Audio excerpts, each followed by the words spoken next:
اوعي تشتري عصير جاهز تاني. انا هقولك بقى، يفضل العصير في تلاجتك طول شهر رمضان. ولو جالك بقى ضيف على مفاجأة كده، يبقى عندك تلاجتك مليانة بالعصير ومليانة بالخير.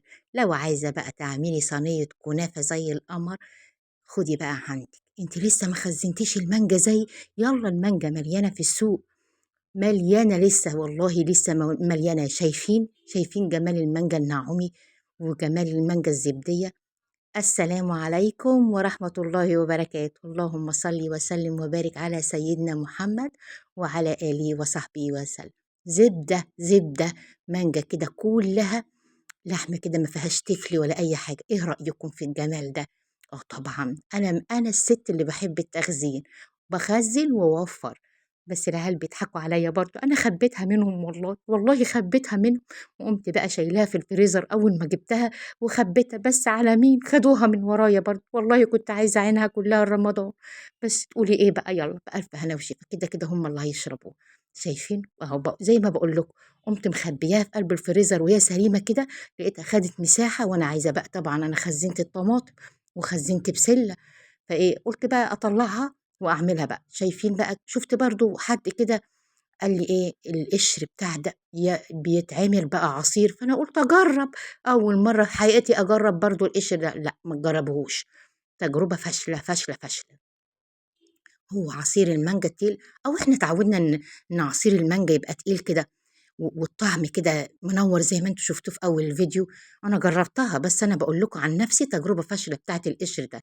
بيرمي عصير، لا لا لا، لون مختلف خالص وطعم مختلف. انا زي ما بقول لكم، شايفين المانجا وجمالها؟ شايفين المانجا النعومي دي من المانجا بقى اللي بترمي؟ شايفين زي ما انا بقول لكم كده لحم؟ اللهم بارك اللهم بارك، كانت زي القمر، زي ما انتوا شايفين كده. ما فيهاش قشور ولا تفل ولا اي حاجه.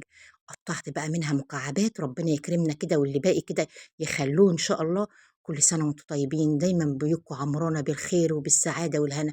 صليتوا على النبي النهارده، قريتوا الاذكار بتاعتكم. دايما بفكركم في كل فيديو، يا رب اللي يحط لايك يبقى ساوى وصحبه باذن الله عند الحبيب المصطفى. يا رب اللي يحط لايك يبقى معانا كده ادعوا كده دايما كده.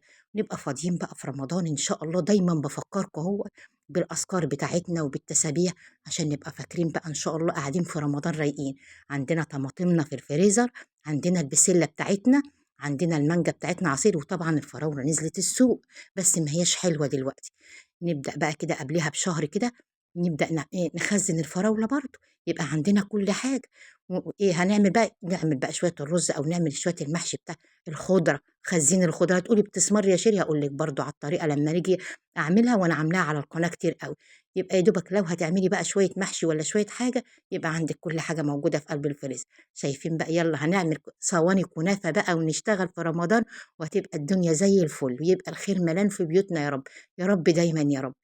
اللهم بارك.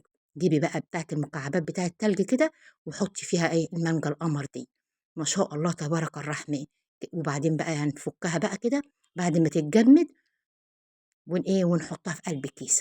وبعدين بقى ايه، ما تحطيش عليها سكر، هنحط بقى كده. وبعدين ما نيجي بقى نستخدمها، نقوم مطلعينها من الفريزر. والله كانت جامده على ايديا وبوشت ايديا، ما شاء الله. بس ايه، سلايزات بقى وشرايح كده بقى كده.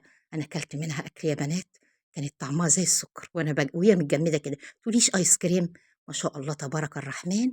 ناخد بقى كده المجموعه كده، ونحط بقى قبل ما المغرب يدن بساعه كده. شايفين ما شاء الله تبارك الرحمن. صلوا على النبي بقى، واللايك بتاعنا والاشتراك في القناه. بحبكم في الله يا احلى اخوات. قبل المغرب تطلعي الكيس بتاعك وتعملي احلى عصير بالف هنا وشفا. مع السلامه، بحبكم في الله.